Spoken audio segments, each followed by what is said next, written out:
갈라디아서 5장 22절 23절을 보면 성령의 9가지 열매가 쭉 기록이 되어 있습니다.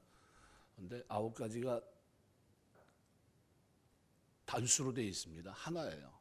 하나로 되어 있는데 9가지면 복수가 돼야 되는데 단수입니다. 사랑, 희락, 화평 하면서 쭉 열거하고 있는데 맨 끝에는 뭐가 써 있냐면 절제가 이게 써 있어요. 절제는 굉장히 중요한 겁니다. 뭐냐 하면 예를 들어서 이런 겁니다. 어떤 사람이 남자가 어떤 여자를 사랑해요. 사랑이 지나치면 뭐가 될까요? 집착이 됩니다. 그래서 집착이 되면 어느 정도까지 집착을 할까요? 그 사람이 사는 집에까지 막 들어가서 있어요. 문을 따고 문 고리를 바꾸고 열쇠를 바꾸고 하면서 들어가 있어요. 깜짝 놀랍니다. 그런데 물어봐요. 왜 그랬냐고 물어봤더니 하는 말이 뭐라고 얘기하면 나도 모르겠다는 거예요. 내가 이 사람을 사랑하면서 나는 평범한 사람이었는데 이 사람을 뺏기면 안 되겠다고 하는 그 생각이 나로 하여금 집착으로 바뀐 거예요. 집착으로 바뀌어서 그 사랑이 어떻게 해요? 이루어질 수 있는 사랑이 아니라 이루어지지 못하는 사랑이 된 겁니다. 왜요? 그거를 받아들이는 남자가 깜짝 놀란 거예요. 이 사람하고 같이 살다가는 그 문제가 생기겠다 싶은 거예요. 그래가지고 듣기로는 외국으로 떠나버렸어요. 왜냐하면 여기 있다가는 이 사람한테 어떻게 해요? 결혼을 한다 할지라도 그 집착 때문에 힘들겠다 생각을 한 거예요. 사랑이 집착으로 가니까 문제가 돼요. 그런데 이 집착이 되지 않도록 하는 중요한 역할이 뭐냐 하면 절제예요. 절제. 근데 이 절제가 어원의 뜻을 가만히 들어보면 영어 성경에는 셀프 컨트롤 이렇게 돼 있어요. 그런데 원어로 보면은 그런 내용이 아니라 하나님의 통치 안에서라는 뜻이에요. 절제가. 무슨 얘기냐면 어떤 사람이 절제가 되냐 하면 성령 안에 있는 사람이 절제가 된다는 거예요. 하나님의 통치를 받는 사람이 절제가 된다는 겁니다. 이게 굉장히 중요해요. 그래서 성경에 보면 사울왕과 다윗을 이렇게 비교해 보게 되는데 사울은 어떻습니까? 사울왕은 신도 그에게 하나님의 성령도 충만한 적이 있었고 했는데 그런데 어떻게 해요? 그런데 그 성령이 그를 떠나갑니다. 그러면서 뭐가 임해요? 악신이 임해요. 그래서 나중에는 뭐까지 찾아갑니까? 신접한 여인까지 찾아가요. 이런 모습을 보면서 그가 하나님 안에 있습니까? 바깥에 있어요? 바깥에 있다는 건 무슨 얘기예요? 하나님의 통제를 받지 않는다는 거예요. 뭐가 안 돼요? 절제가 안 돼요. 그래서 그 절제가 안 되는 장면을 사무엘상에 보시면 사울이 그냥 애매한 다윗을 죽이려고 합니다. 사위가 됐는데도 죽이려고 그래요. 그걸 보고 있던 아들 요나단이 아버지한테 이렇게 얘기합니다. 아버지, 왜 그러세요? 정신 차리세요. 사위입니다, 사위. 우리 사위예요, 사위. 우리 딸하고 내 동생하고 결혼한 거 아닙니까? 정신 차리세요. 그랬더니 맞아. 알았어. 내 정신 차릴게. 그 말 떨어지기 무섭게 또 뭐 하고 있어요? 창을 들어서 던지고 있어요. 뭐가 안 돼요? 절제가 안 돼요. 마음은 있지만 통제가 안 된다는 거예요. 인생이 우리 사회가 왜 이럴까요? 절제가 안 돼요. 어떻게 절제가 안 돼요? 대통령이 바뀌고 나면 정권이 휙 바뀌어서 계속해서 바뀔 때마다 어디 가요? 감옥에 갑니다. 바깥에 있을 때는 다 똑같이 욕을 하는데 그 자리에 올라가면 다 똑같이 뇌물 먹고 그 다음에 어떻게 부정을 저지르고 그 다음에 어떻게 해요? 똑같은 절차에 의해서 감옥에 다 들어가요. 역대 정권 중에 안 들어간 정권이 있나 한번 보세요. 아무도 없어요. 왜 그럴까요? 절제가 사람의 힘에 있지 않기 때문에 그래요. 누구 안에 있을 때요? 하나님의 통제를 받을 때 절제가 돼요. 그런데 그 하나님의 통제를 받지 않는 시대가 성경에 있었는데 어느 시대예요? 사사시대예요. 왕이 없던 시대. 그러니까 그 시대는 어떻게 해요? 자기 좋을 대로 살아요. 그러니까 어떻게 해요? 그냥 막 이렇게 살아갑니다. 그래서 성경에 보시면은 누가 롯과 아브라함의 차이는 뭘까요? 똑같아요. 롯도 누굴 통제를 받지는 않아요? 하나님의 통제를 받지 않아요. 뭐가 없어요? 믿음이 있는 것 같은데 신앙이 있는 것 같은데 뭐가 안 돼요? 중요한 순간에 절제가 안 돼요. 선을 자꾸 넘어가요. 그죠? 처음에는 소돔성을 봤다가 그 근방에까지 갔다. 그 다음에 어디로요? 안으로 들어갔다가 그 다음엔 또 뭐 하고 있어요? 거기에 재판장이나 시장을 하고 있어요.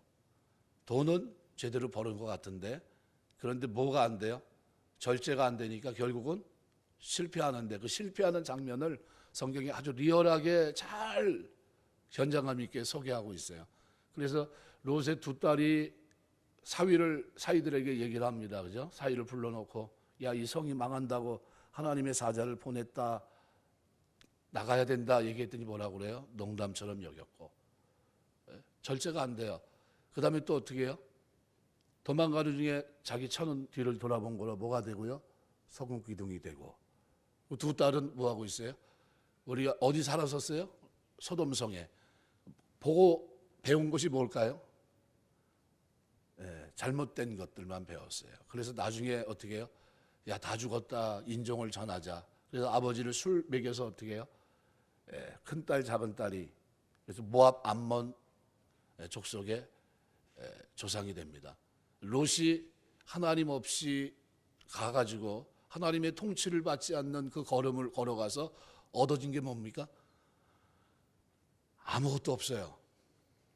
실패의 흔적만 남아요. 그 흔적이 뭡니까? 모압 암몬 자손이에요. 성경의 역사 속에서 계속해서 이스라엘을 괴롭히는 사람들이 누구예요? 모압 암몬 족속이에요. 그래서 이 통제, 절제라고 하는 거는 대단히 중요한 겁니다. 우리 신앙생활하면서 이거 지금 예수님이 오병이의 기적을 딱 일으켰는데 일으키고 난 후에 제일 먼저 환호하고 있잖아요. 군중들이 깜짝 놀랐어요. 왜요? 어떻게 이런 일이 일어났지? 그죠? 오병이의 기적을 처음 맛본 거예요. 뭐 말로 표현할 수 없는 감격이죠. 야, 이 사람이 우리가 생각한 누구예요? 로마의 압제로부터 우리 민족을 구원할 구원자다 이렇게 생각을 했어요. 근데 환호하고 있는 그때 예수님은 어디로 가십니까? 산으로 가세요. 뭐 하러 가십니까? 그 환호를 등 뒤로 던지고 하나님 앞에 조용히 무릎 꿇어요. 절제하는 게 내가 왜 이 땅에 왔는지, 무엇을 향해 가야 되는지, 그리고 세상의 모든 환호를 뒤로하고 하나님 앞에 겸손한 종의 모습으로 무릎 꿇고 있어요. 하나님의 통치 안에 있는 순종하는 예수님의 모습, 그 모습이 그리스도인의 모습이 돼야 돼요. 우리가 사는 동안 절제 은혜가 여러분에게 있게 되시기 주의 이름으로 축원합니다. 그래서 절제라고 하는 것은 성령 안에 있기 때문에 나타나는 성령의 열매예요. 8가지를 컨트롤하는 능력이에요. 사랑, 희락, 화평, 오래 참음, 자비, 양성, 온유, 이런 것들이 어떻게 해요? 절제를 통해서 제 역할이 되는 거예요. 제 역할. 이게 없으면 어떻게 될까요? 오바가 돼요. 하나하나 다 오바가 되는 게.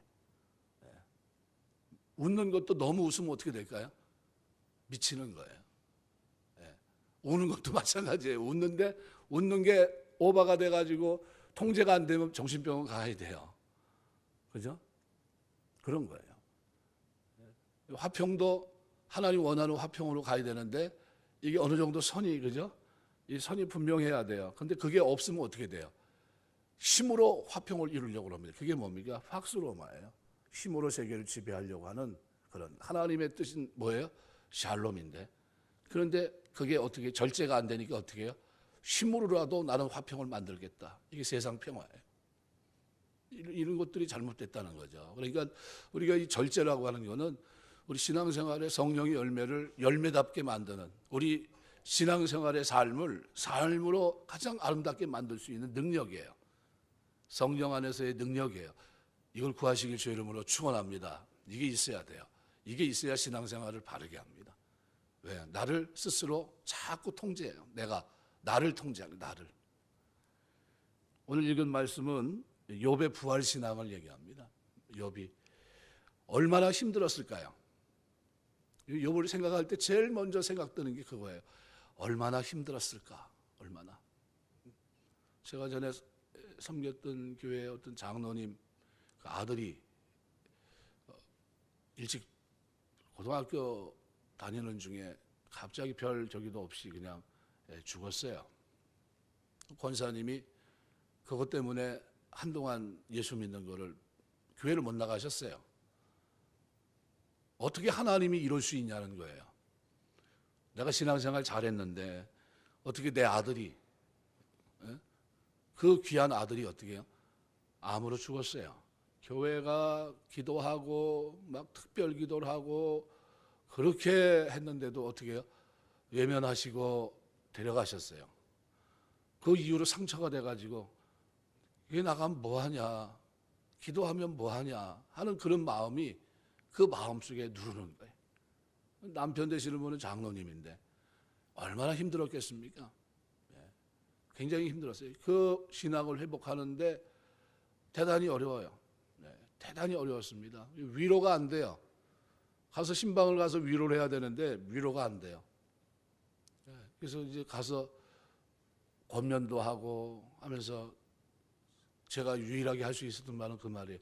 하나님이 더 이상 이 땅에 둘 필요가 없을 정도로 너무나 아름다운 열매를 맺고 있기 때문에 데려갔다는 그것 외에는 달리 드릴 말이 없습니다. 제가 그랬어요. 할 말이 별로 없어요. 왜요? 더할 것도 없고 뺄 것도 없고 그 순수함 그 자체고 신앙에 열심도 있었고 했는데 이유를 잘 모르겠어요. 우리는 이해되지 않는 일들이 많습니다. 근데 욥은 어땠을까요? 욥도 똑같아요. 그렇게 신앙생활을 잘하고 그렇게 했는데 자식들 다, 그 다음에 어떻게 자기 아내는 오히려 자기를 욕하고 죽으라 얘기할 정도로, 친구들은 어떻게 해요? 와서 인과응보를 얘기합니다. 네가 우리가 모르는 죄가 있으니까 하나님이 이렇게 했지 네가 결코 이럴 수 있느냐, 하나님은 공의로우신 분이다 하면서 그를 어떻게 해요? 자꾸 범죄로, 죄에 대한 결과로 자꾸 몰아가요. 얼마나 힘들었겠습니까? 그런데 욥이 그런 중에도 가지고 있는 그 신앙이 뭡니까? 나는 결백하다. 그리고 나는 무슨 신앙을 갖고 있냐? 부활 신앙을 가지고 있다는 겁니다. 그래서 신약 성경 저자들은 한결같이 성도들에게 부활 신앙을 가르쳤습니다. 그들의 기록 속에서 억지로 조작한 흔적은 전혀 없어요. 그래서 부활 신앙은 신약 성경에서만 발견할 수 있는 것이 아니라 예수 그리스도의 역사적 부활이 이루어지기 아주 오래전부터 구약시대 믿음의 선진들은 이미 부활 신앙을 가지고 있었습니다. 성도들의 부활이 반드시 있을 사건이라는 것을 입증해 주는 중요한 단서입니다. 욥이 자신의 몸에는 악창이 나고 기와 조각으로 몸을 긁고 가려움을 해설할 그런 지경으로 대단한 어려움 속에 있었지만, 그렇지만 자기의 날들을 자기가 저주할 정도로 굉장히 힘들었지만 그런 절망적인 상황에서도 하나님에 대한 신앙만큼은 버리지 않습니다. 한 가지 소망만을 굳게 붙잡고 있었는데 그게 뭐냐면 부활신앙이에요. 현재 고통스럽고 썩어질 육체를 벗고 부활하기를 그가 소망합니다. 그래서 본문에 보시면 나의 이 가죽 이것이 썩은 후에 내가 육체 밖에서 하나님을 보리라. 하나님을 만나 뵙게 되기를 바라는 소망에서 내 마음이 빨라지는구나, 내 마음이 초급하구나 이렇게 표현합니다. 욥이 죽은 후에 부활이 있음을 분명하게 인식하고 있었고 그것을 간절하게 소망했던 장면입니다. 자기가 알기에는 구속자가 살아계시니 후일에 그가 땅에 서실 것이라 이렇게 고백합니다. 예수 그리스도의 탄생과 부활을 보지 못한 욥이 놀라운 부활 신앙을 가지고 있었음을 보여줍니다. 그리스도의 부활 이후를 사는 우리는 이 재림하실 그리스도에 대한 믿음을 가지고 살아야 됩니다. 분명히 그렇게 살아야 돼요. 고린도전서 6장 14절 보면 하나님이 주를 다시 살리셨고 또한 그의 권능으로 우리를 다시 살리시리라. 부활신앙은 초대교회가 가지고 있었던 신앙입니다. 고린도 교회 성도들에게도 바울이 권면한 신앙입니다. 로마서 6장 5절 보면 만일 우리가 그의 죽으심을 본받아 연합한 자가 되었으면 또한 그의 부활을 본받아 연합한 자가 되리라. 첫사람 안에서 모든 사람들이 죽었으면 둘째 아담으로 오신 그리스도 안에서 모든 사람이 사는 겁니다. 처음은 뭐예요? 하나를 드렸다는 것은 열을 얘기하는 겁니다. 전부를 드린 걸 얘기해요. 그래서 처음의 실패가, 첫사람 아담의 실패가 인류 전체 실패를 말한다면 둘째 아담으로 오신 예수님의 승리가 둘째 아담 안에 모든 백성들, 믿음 안에 있는 그들에게 영원한 승리를 얘기합니다. 그래서 우리가 부활신앙은 반드시 가지고 있어야 돼요. 우리가 죽은 후에 부활하게 될 줄 믿습니다. 그래서 이 부활 신앙은 구약 시대에 갖고 있었던 겁니다. 다윗도 시편 16편 10절 보면 하나님께서 내 영혼을 음부에 버리지 아니하시며 주의 거룩한 자로 썩지 않게 하실 것이다. 10절 보면 주께서 내 영혼을 수월에 버리지 아니하시며 주의 거룩한 자를 멸망시키지 않으실 것임이니이다. 부활 신앙을 가지고 있는 다윗의 모습이에요. 다윗은 하나님이 자기를 썩지 않게 하실 것이다. 왜요? 하나님의 기름 부음을 받은 자인데 썩게 되면 뭐예요? 이거는 말이 안 되거든요. 죽더라도 자신을 썩음에 그대로 방치해 두지 않고 부활시켜서 두 번 다시 썩지 않을 신령한 몸을 입혀주실 것이라는 그런 고백을 하고 있는 거예요. 그래서 이 다윗도 부활신앙을, 그래서 고린도서 15장 52절 보면 나팔 소리가 나며 죽은 자들이 썩지 아니할 것으로 다시 살고 우리도 변화하리라.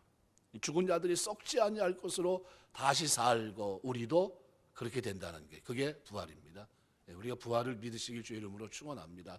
이 신앙생활은 이게 부활을 믿어야 돼요. 이걸 믿지 못하면 아무 의미가 없어요. 고린도서 15장 22절 보면 아담 안에서 모든 사람이 죽은 것 같이 그리스도 안에서 모든 사람이 삶을 얻으리라. 빌립보 3장 21절 보면 그가 만물을 자기의 복종하실 수 있는 자의 역사로 우리 낮은 몸을 자기 영광의 몸의 형체와 같이 변케 하시리라.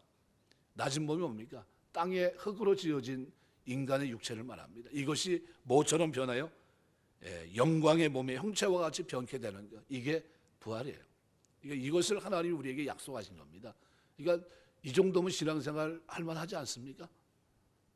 그래서 죽음도 어쩌지 못하는 게 왜요? 죽음 후에 부활이기 때문에. 그래서 초대교회가 그 많은 박해를 당하면서도 누굴 두려워했습니까? 몸은 죽여도 영혼을 멸하는 자, 그죠? 그 하나님을 두려워했던 거예요. 그 하나님만 주라고 고백했던 겁니다. 그러면 다윗만 그랬느냐? 그렇지 않습니다. 이사야도 부활신앙을 가지고 있어요. 이사야 26장 14절 보시면 그들은 죽었은즉 다시 살지 못하겠고 사망하였은즉 일어나지 못할 것이니 이는 주께서 벌하여 그들을 멸하사 그들의 모든 기억을 없이 하셨음이니라. 하나님을 대적하는 불의한 자들은 한 번 죽으면 다시 살지 못하고 영원히 죽음 가운데 머물러 있게 된다는 겁니다. 근데 계속해서 보면 19절에 이렇게 말해요. 19절 주의 죽은 자들은 살아나고 그들의 시체들은 일어나리이다. 티끌에 누운 자들아 너희는 깨어 노래하라. 주의 이슬은 빛난 이슬이니 땅이 죽은 자들을 내놓으리라.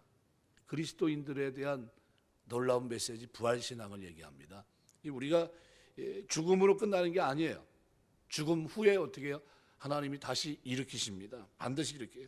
주의 죽은 자들은 살아나고 시체들은 일어나리로다. 티끌에 거하는 자들아 너희는 깨어 노래하라. 주의 이슬은 빛난 이슬이니 땅에 죽은 자들을 내어놓으리라. 하나님이 명하시는 거예요. 내 백성을 내놓으라는 거예요. 구속한 내 백성을 내가 찾겠다는 거예요. 그때 우리가 어떻게 해요? 다 부활합니다. 성도들의 죽음은 소망이 있는 죽음이고 불의한 자들의 죽음은 영원한 멸망의 죽음이에요. 그래서 어제 우리가 이제 김무정 원사님 어머니가 이제 소천하셨는데 가서 제가 다른 거 물어보지 않고 그것만 물어봤잖아요. 예수 믿었습니까? 안 믿었습니까? 그것만 물어보잖아요. 믿었으면 하나님이 살리실 줄 믿습니다. 저는 그거 믿어요. 하나님의 구원의 폭은 굉장히 넓어요. 하나님 피로 값주고 구속하신 하나님 백성을 버리지 않습니다. 절대로 버리지 않아요. 저는 그걸 믿어요. 그래서 그가 시인했다면 그리고 그렇게 살아갔다면 반드시 살리실 줄 믿습니다. 그 믿음을 가지고 제가 잠깐이지만 짧게 설교를 했습니다. 구원 받는 건 분명한 겁니다. 그래서 사도행전 24장 15절 보면 하나님을 향한 소망을 나도 가졌으니 의인과 악인의 부활이 있으리라 합니다. 반드시 의인과 악인의 부활이 있어요. 데살로니가서 4장 16절 17절에 보면 주께서 호령과 천사장의 소리와 하나님의 나팔로 친히 하늘로 쫓아 강림하시리니 그리스도 안에서 죽은 자들이 어떻게 해요? 먼저 일어나고. 순서를 여러분 잘 아셔야 돼요. 그 다음에 그 후에 우리 살아남은 자들도 그들과 함께 구름 속으로 끌어올려 공중에서 주를 영접하게 하시리니 그리하여 우리가 항상 주와 함께 있으리라. 누가 먼저 일어나요? 순서대로 일어나는 거예요. 이 땅에 온 순서대로. 하나님 죽은 자들을 먼저 일으켜서 공중으로. 그리고 우리도 살아있지만 주님을 만나게 되면 어떻게 해요? 그들 다음에 우리가 또 올라가는 거예요. 이게 휴거라는 거예요. 휴거. 성경이 그걸 분명히 얘기하고 있어요. 순서를. 그래서 우리가 불의한 자들은 영벌에 들어가게 되는데 사도 요한은 불의한 자들이 들어가는 영벌을 둘째 사망이라고 표현합니다. 계시록 20장 6절. 그래서 부활신앙은 우리가 가져도 되고 안 가져도 이런 문제가 아닙니다. 부활신앙은 내가 예수 믿는 이유예요. 반드시 믿어야 되는 겁니다. 마지막으로 다니엘의 부활신앙, 다니엘 12장 1절 보면 그때 내 민족을 호위하는 대군 미가엘이 일어날 것이요 또 환란이 있으리니 이는 개국 이래로 그때까지 없던 환란일 것이며 그때 내 백성 중 책에 기록된 모든 자가 구원을 받을 것이라. 분명히 얘기합니다. 그래서 제자들이 기적을 행하고 병을 고치고 왔는데 귀신이 쫓겨난 것으로 인해서 기뻐하지 말고 뭐로 기뻐하라고요? 너희 이름이 생명책에 기록된 것으로 인해서 기뻐하라. 우리가 예수를 믿게 된 건 하나님의 부르심 속에 있는 줄 믿습니다. 그래서 하나님이 우리를 부르신 거예요. 하나님이 우리를 찾아오지 않으면 살 수 있습니까? 절대 못 살아요. 죽었던 사람이 살아나는 방법은 살아있는 하나님이 찾아오는 방법밖에 없어요. 그래서 이 땅에 오신 겁니다. 그래서 우리를 불렀기 때문에 여기 있는 거예요. 하나님이 부르신 거예요. 우리를 부르셨고 그리고 오늘 우리를 살려놓으신 거예요. 영원한 생명을 취하게 되신 겁니다. 너무나 큰 축복이죠. 그래서 다니엘 12장 2절은 땅의 티끌 가운데서 자는 자 중에 많이 깨어 영생을 얻는 자도 있겠고 수욕을 받아 무궁히 부끄러움을 입을 자도 있을 것이다. 그래서 땅 속에 많은 사람이 죽으면 끝난다고 생각하는데 그게 아니라 하나님이 어떻게 해요? 끌어낸다는 게 다 끝나는 게 아니에요. 그래서 다 마지막 심판을 하세요. 그래서 영벌에 처하게 하세요. 영원한 벌, 형벌에 처하게 하세요. 예수를 믿었느냐 믿지 않느냐. 그래서 가장 중요한 게 예수 믿는 겁니다. 그래서 2절은 다니엘의 부활신앙을 잘 보여줍니다. 세상의 마지막이 이르면 죽은 자들이 부활하여 하나님의 책에 기록된 바에 따라 심판을 받고 영생과 영벌에 들어가게 될 것을 분명히 말씀하고 있습니다. 마태복음 25장 46절도 저희는 영벌에 의인들은 영생에 들어가리라. 의인이 되는 길이 뭡니까? 유일한 길이 예수 그리스도를 믿는 길밖에 없어요. 이 복음을 받아들이는 길밖에 없어요. 누가복음 20장 36절 보면 저희는 다시 죽을 수도 없나니 이는 천사와 동등이요 부활의 자녀로서 하나님의 자녀임이니라. 죽을 수가 없나니 이는 천사와 동등이요 부활의 자녀로서 하나님의 자녀다. 분명히 말씀합니다. 이 부활은 그래서 이 부활절을 맞이할 때마다 꼭 기도할 제목이 있다면 뭐냐면 하나님 부활이 믿어지게 하옵소서예요. 앙케이트 조사를 했는데 미국에서 목회자 그다음에 성도들에게 앙케이트 조사를 했어요. 예수님의 부활을 믿느냐 이렇게 앙케이트 조사했는데 몇 프로 정도 나올 것 같습니까? 50% 정도 나올 것 같아요? 안 나올 것 같아요? 한번 대답 한번 해보세요. 50% 나올 것 같습니까? 예. 끄떡끄떡 하시는데 50% 넘을 거다 한번 해보세요. 50%. 네, 셋, 넷. 50%안 될 거다. 네, 50%안 돼요. 30몇 프로 나왔어요. 못 믿겠다는 거예요. 예수 믿긴 믿는데 무슨 너 부활이야? 그 부활 없어. 뭐 때문에 그러니까 현대 신학 사조가 점차 어떻게 해요? 쇠퇴해 가고 있어요. 하나님의 능력을 인본주의로 바꿔가고 있어요. 포장하고 있어요. 그래서 지금 이제 미국 신학교 그 유수의 신학교들이 다 무너지고 있습니다. 뭐가 무너지냐면 사고의 틀이 무너지고 있어요. 사고의 하나님의 말씀에 그 능력들이 다 무너지고 있어요. 그래서 지금 이제 신학 이제 유학을 가서 배워야 되는데 안 가려고 합니다. 왜요? 우리 쪽에서도 유수한 교단을 뭐 어딜 얘기를 하고 하는데 거기도 세속화됐어요.